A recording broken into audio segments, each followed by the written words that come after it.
नमस्कार, जोहार। एक चलते हैं झारखंड की ताजा खबरों की ओर, लेकिन उससे पहले अगर आपने अभी तक इस चैनल को सब्सक्राइब नहीं किया तो कर लें, जिससे कि आपको झारखंड की ताजा खबर रोजाना मिलती रहे।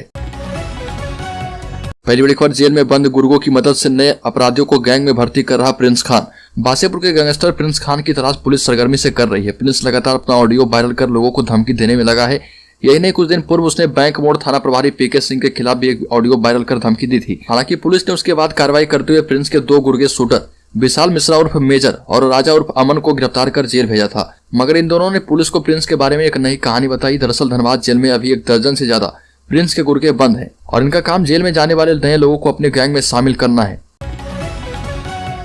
धनबाद चंद्रपुरा रेल मार्ग के डायवर्जन से कुसुंडा स्टेशन पर मंडराया खतरा। धनबाद चंद्रपुरा रेल मार्ग के डायवर्जन को लेकर प्रस्तावित नई योजना में कुसुंडा सहित कई छोटे स्टेशनों का अस्तित्व समाप्त हो जाएगा। इस योजना के क्रियान्वित होने से रेलवे को धनबाद चंद्रपुरा लाइन की ट्रेनों को वैकल्पिक रूट पर चलाने का एक और विकल्प मिल जाएगा। साथ ही धनबाद स्टेशन के प्लेटफॉर्म 6 और 7 से खुलने और गुजरने वाली ट्रेनों के सुचारू संचालन में काफी सुविधा हो जाएगी। प्रस्तावित योजना के मुताबिक रेलवे इसके लिए प्लेटफॉर्म 6 और 7 से सटे दक्षिणी यार्ड का उपयोग कर सकती है। झरिया मास्टर प्लान पर 27 को कैबिनेट सचिव की बैठक। अग्नि प्रभावित क्षेत्र के लोगों को बसाने को लेकर सरकार गंभीर। झरिया मास्टर प्लान को लेकर कैबिनेट सचिव 27 जनवरी को दिल्ली में बैठक करेंगे। इसकी जानकारी कोयला सचिव अमृतलाल मीणा ने देर शाम बीसीसीएल एवं ईसीएल अधिकारियों के साथ समीक्षा बैठक के दौरान ये बातें कही और कहा कि अग्नि प्रभावित क्षेत्र में रह रहे लोगों को सुरक्षित बसाने को लेकर सरकार गंभीर है। इस बैठक में राज्य के मुख्य सचिव को भी बुलाया गया है। झारखंड के गुमला जिले के पालकोट प्रखंड निवासी भाजपा के पूर्व मंडल अध्यक्ष सह समाज सेवी सुमित केसरी को अज्ञात अपराधियों ने गोली मारकर घायल कर दिया। गोली की आवाज सुनकर ग्रामीण एकत्र हुए एवं घटना की सूचना मुखिया को दी। मुखिया ने पुलिस को जानकारी दी। इसके बाद पुलिस घटना स्थल पर पहुंचकर घायल सुमित केसरी को सदर अस्पताल पहुंचाया, जहां पर चिकित्सकों ने बेहतर इलाज के लिए रिम्स रेफर कर दिया है। राज्य के शिक्षा मंत्री जगन्नाथ महतो ने कहा कि राज्य में लगभग 35,000 सरकारी स्कूल अभी हैं और इनमें 50,000 शिक्षकों की बहाली की जाएगी। 80 विद्यालयों को पूरी तरह से सीबीएसई की तर्ज पर बनाया जा चुका है और इसमें निजी स्कूलों से भी अच्छी व्यवस्था की जाएगी। प्राथमिक को मध्य को उच्च और उच्च को +2 में उत्क्रमण करने की आवश्यकता होगी। साथ ही कहा कि राज्य में 50,000 शिक्षकों एवं 60,000 सहायक अध्यापकों की बहाली की जाएगी और यदि नियोजन नीति नहीं लागू हो पाई तो शिक्षा विभाग सबसे पहले 60,000 सहायक अध्यापक की बहाली जल्द से जल्द करेगा। नियोजन नीति नहीं लागू होने से सबसे बड़ा नुकसान शिक्षा विभाग को हो चुका है। शिक्षा मंत्री जगन्नाथ महतो ने कहा कि झारखंड राज्य बना है तो इसका लाभ यहाँ के मूलवासियों को मिलना ही चाहिए। कोर्ट का फैसला भी मान्य है। सरकारी जमीन की खरीद बिक्री रोकने की पहल शुरू। सरकारी जमीन की खरीद बिक्री रोकने के लिए राज्य सरकार नए सिरे से पहल कर रही है। झारखंड सरकार के राजस्व निबंधन एवं भूमि सुधार विभाग ने पूर्वी सिंहभूम सहित सभी जिलावर निबंधक को पत्र लिखा। इसमें कहा गया कि सरकारी वन और खास महाल की भूमि एवं विभिन्न विभागों के लिए अर्जित की गई भूमि की प्रविष्टि प्रतिबंधित सूची में सुनिश्चित करें। आपको बता दें कि पूर्वी सिंहभूम जिले में सरकारी और वन भूमि से लेकर खास महाल तक की भूमि पर बड़े पैमाने पर अवैध कब्जा है।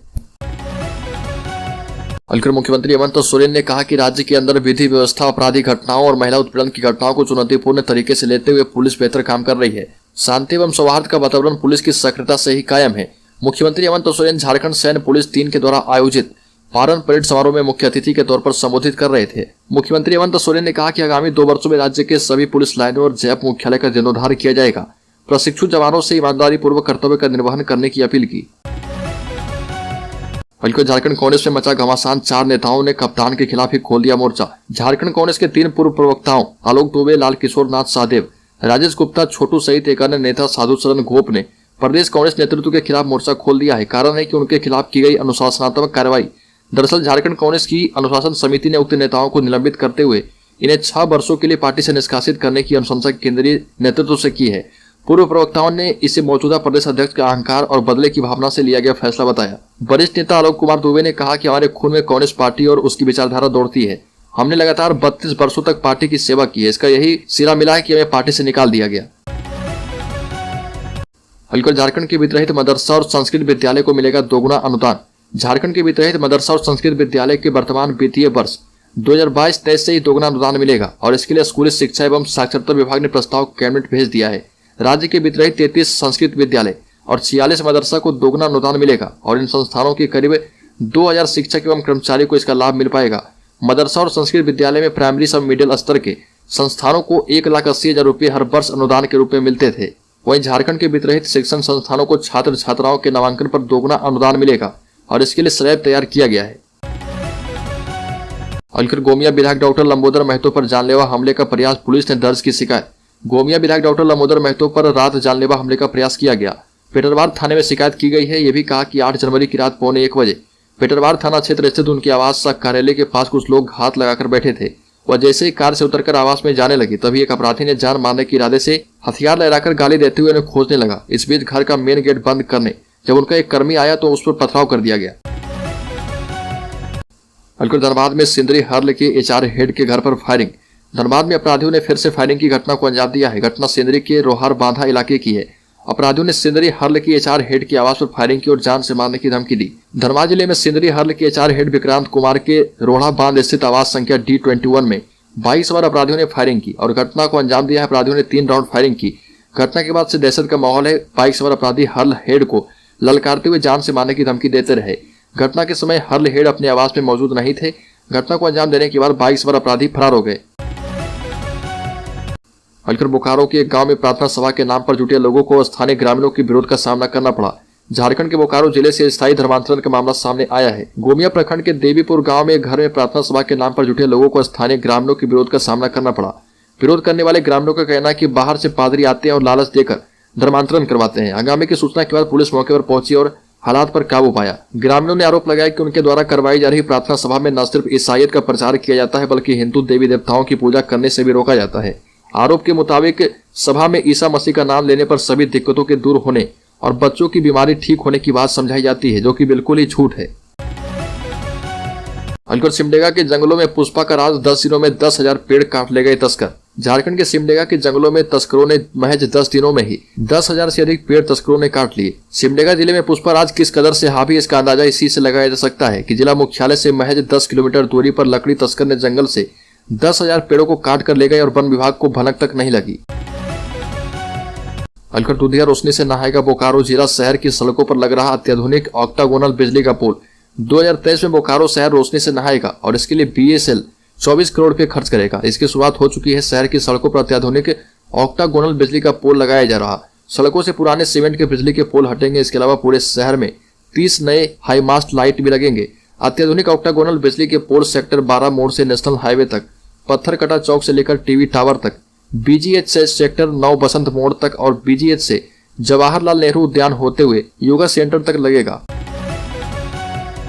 समेत शिखर पर नया विवाद। आदिवासी समुदाय का दावा, पूरा पारसनाथ पहाड़ हमारा है और आंदोलन भी ऐलान किया गया है। झारखंड के गिरिडीह जिले में पारसनाथ पहाड़ी पर स्थित तीर्थस्थल समेत शिखर जी को लेकर बवाल जारी है। दरअसल झारखंड के आदिवासी समुदाय ने अब दावा किया है कि पूरा का पूरा पारसनाथ पहाड़ उनका है। इतना ही नहीं, ट्राइबल कम्युनिटी ने कहा कि हमारा धर्म स्थान है। इसे लेकर पारसनाथ पहाड़ पर लोगों से एकत्र होने की अपील की गई है। पूर्व सांसद और आदिवासी सिंगल अभियान के राष्ट्रीय अध्यक्ष सालखन मुर्मू ने आरोप लगाते हुए कहा कि शिबू सोरेन ने 3.5 करोड़ में झारखंड को बेचने का काम किया है। अब हेमंत सोरेन झारखंड के आदिवासियों के धर्म को बेचने का काम कर रहे। सालखन मुर्मू ने कहा कि पारसनाथ पहाड़ आज राष्ट्रीय लेवल का बन गया है, लेकिन हम आदिवासियों का दावा है कि पारसनाथ पहाड़ हम आदिवासियों का है और पारसनाथ ही आदिवासियों का ईश्वर है और इसे मरंग गुरु कहते हैं। ये भी कहा कि जब यह मामला जैन वर्सेस संथाल आदिवासियों का था तब सुप्रीम कोर्ट ने फैसला दिया था कि पारसनाथ पहाड़ संथालियों का है। रिम्स ने लोहरदगा के छात्र का एडमिशन रद्द कर बिहार के स्टूडेंट का लिया नामांकन। हाईकोर्ट पहुंचा मामला। रिम्स के आदेश के खिलाफ एक छात्र ने झारखंड हाईकोर्ट का दरवाजा खटखटाया है। MBBS के छात्र आशीर्वाद सुमन ने अधिवक्ता शुभाशीष रसिका सोरेन के माध्यम से हाईकोर्ट में रीट याचिका दाखिल की। अपनी याचिका में उन्होंने कहा कि सभी अहंताओं को पूरा करने के बाद रिम्स में MBBS के कोर्स के लिए उनका चयन किया गया। चयन के बाद रिम्स में उन्होंने अपना एडमिशन लिया और रिम्स ने उनसे फीस भी ले ली, लेकिन कुछ दिनों के बाद रिम्स ने उनका एडमिशन कैंसिल कर उनकी जगह किसी और छात्र का एडमिशन ले लिया। देवघर के राजीव मिश्रा लूटकांड में पुलिस ने 3,60,000 रुपए बरामद कर लिए, लेकिन अब तक इस वारदात में शामिल किसी आरोपियों की गिरफ्तारी नहीं हो पाई है। हालांकि पुलिस आरोपियों की धरपकड़ के लिए लगातार छापेमारी कर रही है। आपको बता दें कि 28 दिसंबर को राजीव मिश्रा से अपराधियों ने 4 लाख रुपए छीनकर फरार हो गए थे और इसके बाद भुक्तभोगी ने इसकी शिकायत स्थानीय पुलिस से की थी। 28 दिसंबर 2022 को बाइक सवार आरोपियों ने रोहिणी मिश्रा टोला निवासी राजीव मिश्रा से 4 लाख रुपए छीनकर फरार हो गए थे। जानकारी के मुताबिक राजीव मिश्रा एवं उनके पिता लंबोदर मिश्रा भू अर्जन विभाग की ओर से मिले मुआवजे की राशि भारतीय स्टेट बैंक ऑफ इंडिया की रोहिणी शाखा से निकालकर घर लौट रहे थे। रांची की शान पहाड़ी मंदिर के अस्तित्व पर संकट धस रही है, मिट्टी दरक रही सीढ़ियां। आपको बता दें कि राजधानी की ऐतिहासिक प्रसिद्ध पहाड़ी मंदिर की पहाड़ी अनियोजित निर्माण कार्य का बोझ उठा नहीं पा रही। पहाड़ जगह जगह से दरक रहा है, यहाँ की मिट्टी धस रही है और जिससे आने वाले खतरे का संकेत कहा जा सकता है। मुख्य पहाड़ी मंदिर के नीचे की मिट्टी भी धस गई है और जिसमें दीवार की दरार दिन प्रतिदिन चौड़ी हो रही है। मंदिर की सीढ़ियां भी दरक दरक कर टूटने के कगार पर पहुंच चुकी है। कई जगह प्लास्टर उखड़ रहे और दरार न पड़े, इसको लेकर कई बार कंक्रीट से पाटा गया है, लेकिन यह जुगाड़ काम नहीं आ रहा। राज्य के 61,000 पारा शिक्षकों में से लगभग 50,000 पारा शिक्षकों के डॉक्यूमेंट वेरिफिकेशन की प्रक्रिया पूरी हो गई है। 11,000 पारा शिक्षकों के डॉक्यूमेंट वेरिफिकेशन का काम बाकी रह गया था, पर अब इन शेष शिक्षकों का भी डॉक्यूमेंट वेरिफिकेशन हो जाएगा। शिक्षा मंत्री जगन्नाथ महतो ने 31 जनवरी तक बचे हुए पारा शिक्षकों के डॉक्यूमेंट वेरिफिकेशन पूरा करने के निर्देश दिए हैं। बताया जा रहा है कि 31 जनवरी के बाद डॉक्यूमेंट वेरिफिकेशन नहीं किया जाएगा। शिक्षा मंत्री जगन्नाथ महतो के आदेश के बाद पारा शिक्षकों को मौका मिला है। राजधानी रांची के 1 लाख से ज्यादा लोगों की प्यास बुझाने वाले हटिया डैम का पानी प्रदूषित हो गया है। रिंग रोड से सटे डैम के बड़े हिस्से में पानी का रंग हरा हो गया है। पानी में तेल के कण भी आ गए, जो पूरे डैम के लिए खतरनाक है। 20 साल में यह पहला मौका है जब इस डैम के पानी का रंग बदला है। पर्यावरणविदों का कहना है कि डैम के पानी में प्रदूषण का कारण फैक्ट्रियों और राइस मिलों से छोड़ा गया पानी है। डैम के आसपास के कई राइस मिल और फैक्ट्री हैं, जहां का गंदा पानी डैम में आ रहा। डैम के आसपास के बड़ी संख्या में लोग इस पानी का बिना ट्रीटमेंट किए सीधा इस्तेमाल करते हैं और यह उन लोगों के लिए बहुत ज्यादा खतरनाक है। देवघर में सड़क पर आदिवासी समुदाय हजारों करोड़ की जमीन का है मामला। प्रकृति की भूमि झारखंड की पहचान यहाँ का आदिवासी समुदाय है। आदिवासी समुदाय के लिए जल जंगल जमीन बेहद संवेदनशील मुद्दा रहा है। यही वजह है कि झारखंड की सियासत भी इन्हीं 3 मुद्दे के इर्द गिर्द घूमती है। देवघर के मधुपुर अंचल क्षेत्र में आदिवासी समुदाय सड़क पर आ गया है। बताया जा रहा है कि आदिवासियों की जमीन को कागजी हेरफेर कर ऊंची कीमत पर खरीद बिक्री करने की कोशिश की जा रही है और इस बार 720 कट्ठा जमीन को बंगाल के एक भूमाफिया ने अवैध तरीके से लूटने की कोशिश की है। स्थानीय लोगों की माने तो इस जमीन की अनुमानित कीमत लगभग 1,000 करोड़ रुपए है। पड़ोसी राज्य बिहार की पार्टी जनता दल यूनाइटेड झारखंड में अपनी जड़ें मजबूत करने में जुटी है। आने वाले दिनों में बड़े नेताओं का दौरा भी होने वाला है। पार्टी की प्रदेश इकाई जोर शोर से संगठन मजबूती की कवायद में जुटी है। एनडीए से अलग होने के बाद जनता दल यूनाइटेड अब महागठबंधन में अपनी स्थान देख रही है। बिहार में गठबंधन के साथ मिलने के बाद अब झारखंड में भी गठबंधन के अंदर जनता दल यूनाइटेड अपनी जगह तलाश रही और इसको लेकर जनता दल यूनाइटेड के मुख्यालय प्रभारी एवं वरिष्ठ नेता श्रवण कुमार बताते हैं कि जिस तरह से जेडीयू के सर्वमान्य नेता नीतीश कुमार के दिशा निर्देश पर पार्टी चल रही है, ऐसे में यह तो निश्चित है कि आने वाले समय में झारखंड में जनता दल यूनाइटेड अपने जनाधार के बल पर अपनी खोई हुई लोकप्रियता हासिल कर लेगी।